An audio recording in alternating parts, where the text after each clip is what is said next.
And next, I'm going to introduce the most energetic maker I have ever seen. And he has brought us a rap. And he came to the Shenzhen Maker Faire the first time, just after he heard the date and it's happening. He just bought a ticket and come over. And we were totally worried for him for the past 2 or 3 years because we were thinking he might be dead. He spent a lot of energy and time in Iraq, in Middle East, trying to build the maker ecosystem in Middle East. And his friend who is making the maker space just get killed in the coffee shop by an explosive. And we are totally worried about him of all the riots in Egypt while he is there. We are worried about the Iraq bomb attack while he is there. We're glad to know that he is alive and he is still energetic. So here we have Bilal, Ghalib. Don't start. Yo, I'm in Shenzhen with some friends and then, wait, hey, how about you guys clap?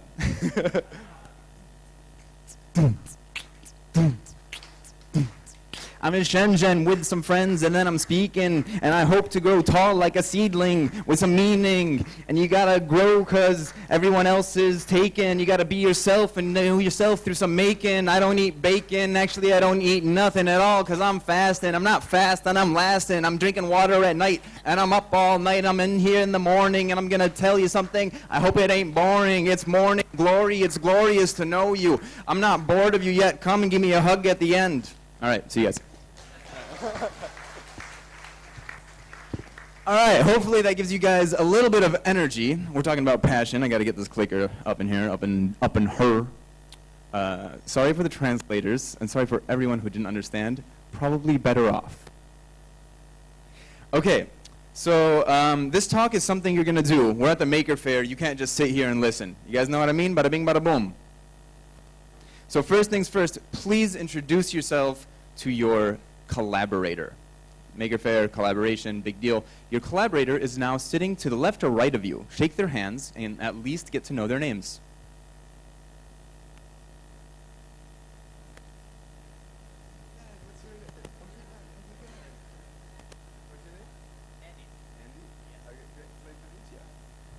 All right, cool. We're also on a bit of a timeline. So I want you guys to play along with me, okay? We're on a timeline here. We have 20 minutes, and so fear is the opposite of passion. Fear kills passion. Oh, this reminds me of the drinking game. Does everyone have their water? Okay, so we're going to play a drinking game. Every time I say something, do you agree with me? I want you guys to be like, oh, hell yeah. Got it? So let's try this. Fear kills passion. Some people get it, some people get it. Okay, some people agree with me too, that's great. So fear kills passion.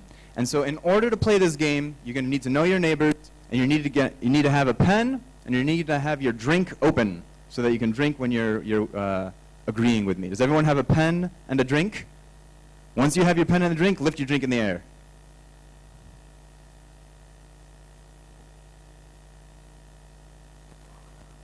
It's Ramadan, so the people that are fasting, like me, don't drink, but just put the bottle to their mouths, just like this. Let me show you how you do it. Okay. All right. So now that we have that taken care of, I want to tell you guys something about the maker movement. All right. It's not a movement, Habibi. It's not a movement. It's not a movement at all. It's actually the most natural thing there is. It's one of the most ancient things there is. As long as there have been humans, there have been making. I don't see anybody drinking. Does everyone agree with the statement? There we go. As long as there have been humans, people have been making. Good, good. And so I looked back not only at my history as someone who comes from the Middle East and someone who's trying to connect people in the Middle East to their own creativity, but also since I'm here in Shenzhen, I started doing some research about the ancients, okay? And I started thinking about some of the times in our past where we've been the most creative and what kind of thought space people were in during those times. So my name is Bilal. Eric told you a little bit about me. I've been helping people set up makerspaces in the Middle East. And you know, if there's one place where you're seeing somebody playing with an Arduino and you're just like, how does this make any sense at all? You know, like a lot of the maker movement. You guys remember the sign that Eric showed about the hair salon that says maker on it? I think there's a lot of that happening. And I think a lot of people are having a lot of misunderstandings about what the maker movement is. And so the thought that I've been thinking about is like, how can we make the maker movement make sense? Right? Does everyone agree? Like, how do we make the maker movement make sense? I'm just going to start drinking myself. Okay. And so we're going to go through a series of thought exercises. This is very interactive. You guys are going to be playing with me the entire time, right? Fear is the opposite of passion. Play is the opposite of fear. You guys are here with me, right? Woo! I also need help translating Chinese. So when you see Chinese characters, say them out loud. When I go like this, say the Chinese character. Okay, so fear is the opposite of passion. And the game that we're going to play first is we're just going to hum together, okay? So I'm going to hum a note, and I'd like everyone to follow along, all right? So,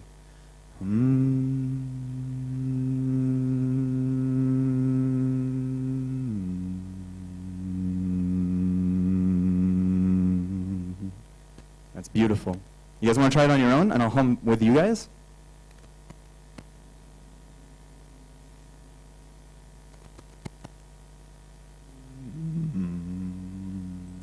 That's amazing. Thank you so much.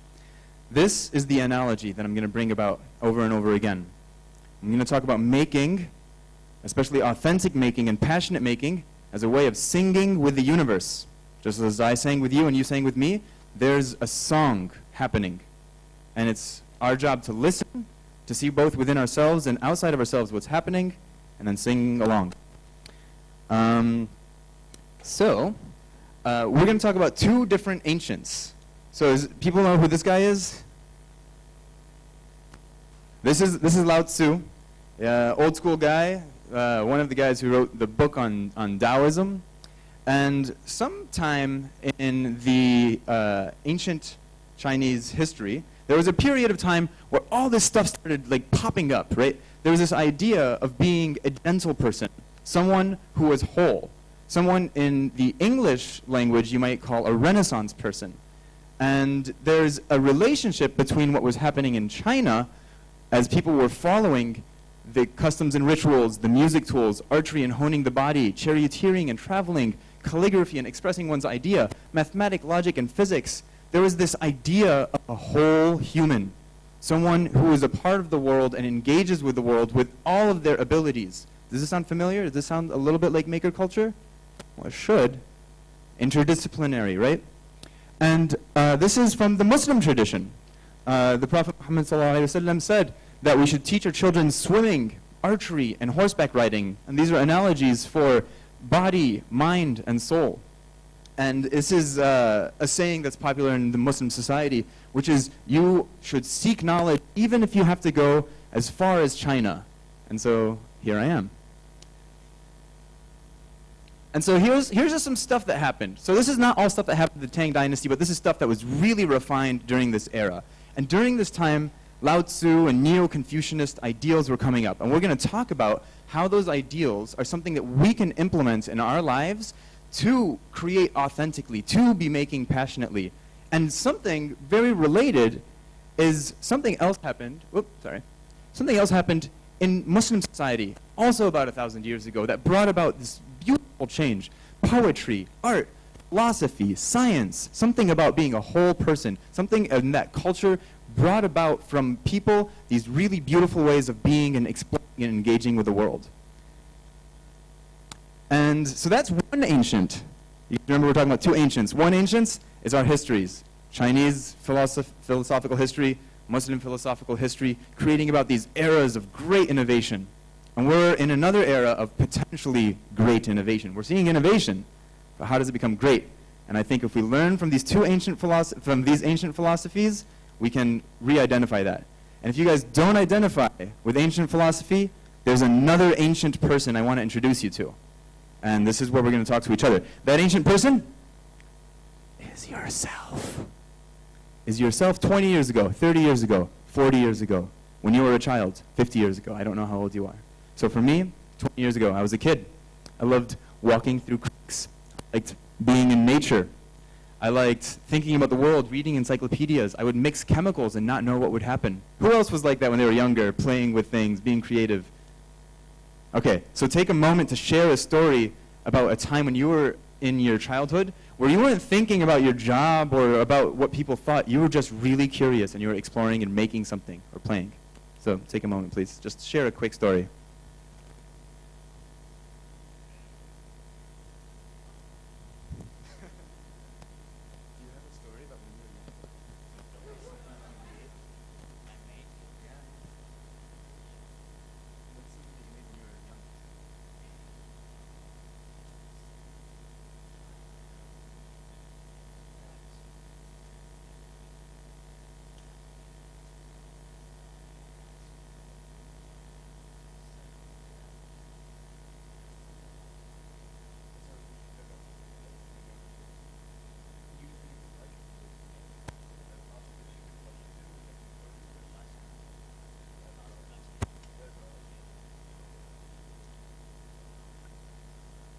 All right, so now switch. The person that was speaking, maybe give an opportunity for the other person to speak.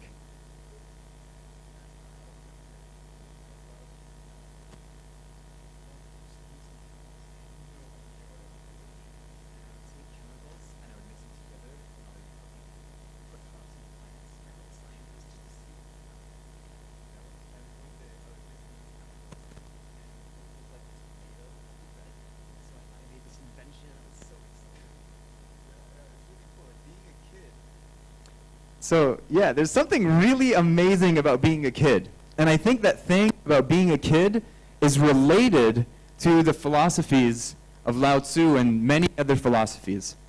And I'm gonna run us through an exercise. I'm not gonna tell you why we're gonna do it immediately. But let's take a moment, and now we're going to do a thing where we're just going to listen, okay? We're going to listen and recognize something really important about doing. I think people here are very driven and pushed. They think they must be doing something all the time. But let's take one moment and just listen to what's going on. So everyone, please be quiet.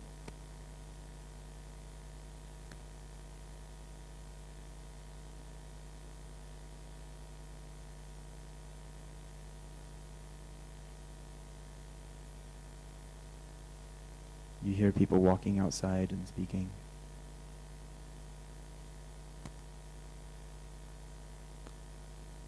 And the fan and the electricity going around.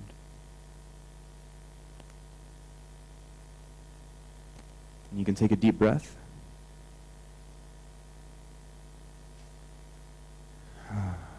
And realize that you have nothing to do to make any of that happen. Okay? All of that is happening without your influence.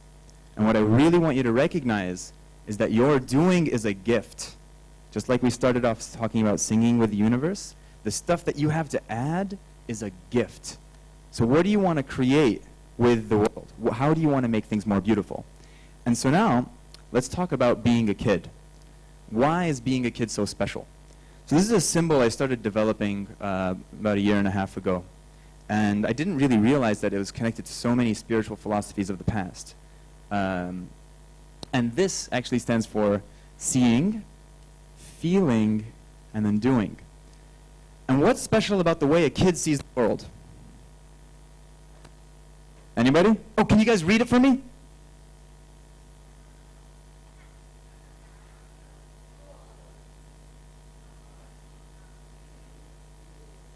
Thank you, thank you. Okay, great. So the thing that's special about kids is they see the world as it is. They don't see it with the idea of bad or good, or black or white or brown, or Asian or Arab. They see the world as it is, and when you see things as they are, that whole idea of modularity and remixing and creativity comes up. And this is something that if we can really, this is extremely difficult to do. This is why people take years in meditation trying to access what a kid naturally has. And the next step that I think can transform making is after we see the world as it is, we connect with our hearts. We let it make us feel something. I think Tom was talking yesterday about people that were in their communities and saw people having challenges and then deciding to do something about it, that's a really beautiful thing. This idea about people talking about community and making sure to do stuff that matters, I think if we think about things from that perspective, from the perspective of what matters, we can wind up doing things that are actually harmful. But if we do things because we see them clearly and because we're affected and inspired by them and it's igniting our passion, this part happens naturally. So this you might have to work on. Work on seeing clearly, letting it opening your heart, very big challenge. But this step is connected to another philosophical principle of Wu Wei. Who here knows Forrest Gump? Yeah, Forrest Gump. Very honest person, could never tell a lie, right? He saw the world as it is. And you might think that someone who doesn't have big plans, doesn't have dreams about what the future wants to be and how to do it, you might think that person will do nothing with their life. But Forrest Gump, in the story, you'll see, walks through the world and does the right thing at the right time because he has clear sight, because he's seeing clearly. And so this is the principle of Wu Wei. It's effortless doing. Our making would be beautiful if when we were in the process of making, it felt effortless. And I know that's going to sound difficult. People are going to be like, how is marketing going to be effortless? How is all of this other stuff around making going to feel effortless? And the thing that I've had to grow to learn is that even though for me, creativity and brainstorming and designing and drawing and painting and speaking in public come naturally, and this is what's natural to me, seeing within myself the gifts that I have to give, there are other people who love Excel spreadsheets. It was amazing for me to really realize this and to see that this act of looking within ourselves and seeing what we are and looking at the world and asking what is being asked of me works. It works. So that's the principle of Wu Wei. Some other principles are about naturalness. We talked about singing with the universe. And this is going to connect to what Cesar is going to talk about right after me. We want to make things that are harmonious with nature. All of nature. Society, people, the environment. And there's a really beautiful thing. It's like when you let yourself become natural, when you look at yourself and see how you are a part of the one thing in the world that's happening. Here's a fun game. Let's play one really quick game. So everyone raise your hands up and start wiggling them. This is beautiful. You guys got to look at it from this perspective. It's really cool. You know what you just did? You affected every atom in my body. You've shifted every atom in my body. Maybe a tiny bit, but your gravitational force has changed every atom in my body. And not only that, the furthest galaxy and the furthest star was changed by you right now.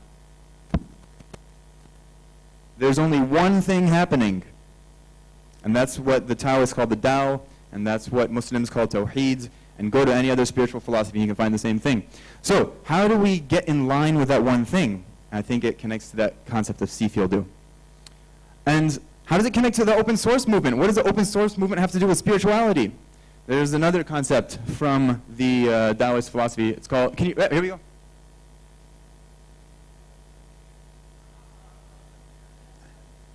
Thank you. Okay, so Ren is amazing because it's the same word as compassion. In English, compassion says is broken up to like with and love. It's recognizing the other as yourself. The one thing is happening is also the one thing that's happening between two people. And the fundamental principle, the open source movement, is the fundamental principle of every religion ever, which is do unto others as you want to have them to do unto you. Recognize that the other is you and that you are the other. And when you give, you're receiving. This is how open source works. This is how community gets developed. And this is how, when we connect to our ancient traditions and our ancient lives as children, our passion can emerge and the stuff that we create can become beautiful. And we can forget about all of this misunderstanding about the maker movement. Hopefully this is helping you understand the global, universal, human connection of the maker movement. And so I started getting really excited about Chinese, and someone was telling me about my idea, and they're like, this sounds a lot like the word for thinking in Chinese, which is about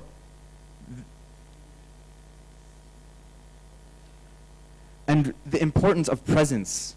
instead of being up in our heads all the time, trying to imagine what the right thing to make is, being like, what is the market forces that are driving us, thinking like, where in the world am I, being present in that place and letting it affect you. This is the concept of see, feel, do encoded in the idea for thinking in Chinese. Okay, so this is when you write this symbol on your hand. If you feel like it, you can write it on your partner's hands, or you can write it on your own hand. But you only have to draw the eye and the heart. The hand is always there. We are fundamentally creative, so you can, if you have a pen, if you feel like it, it would be nice to draw on your hands.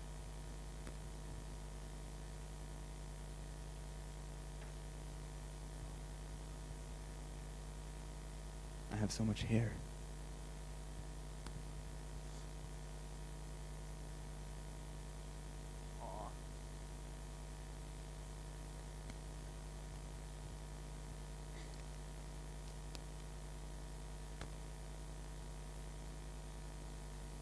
All right, there we go. And like I said, this is extremely difficult. But if we manage to do this, we're going to get closer to being able to sing with the universe. The concept that I call is singing with the universe. In other philosophies, it's called Wu Wei. In Islam, it's called putting your will in accordance to the will of God. It's about letting go of your head and realizing that the right thing to do is right in front of you, if you can just see where to take the next step. And so the last thing that I want to do is help you figure out what that next step is. And I think that next step is related to this idea of shi. Good? Reasonable? Shi. Which is time. In English, time is very abstract. It's an idea. But in Chinese, it's related to the concept of seasons on the world and measuring things and cycles of life. And so what I would like you guys to do is to help install a compass into your phone. Take a moment to put on a calendar event on your phone right now that says, check in with myself. Okay? Or something like that. Actually do it. So go to your phone, put on a calendar event that just says, check in with myself. Figure out, am I doing the things that I want to be doing? Am I acting naturally? What should I be doing differently? Just a monthly meditation, once a month. I'm going to do it. Meditate. Location, anywhere. All day. Repeat every month. Okay.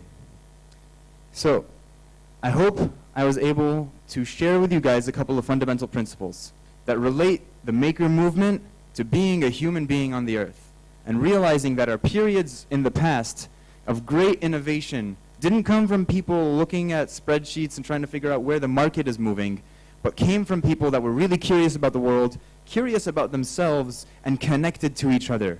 And from that, we started developing beautiful things, and we can do it again. And thank you guys for coming.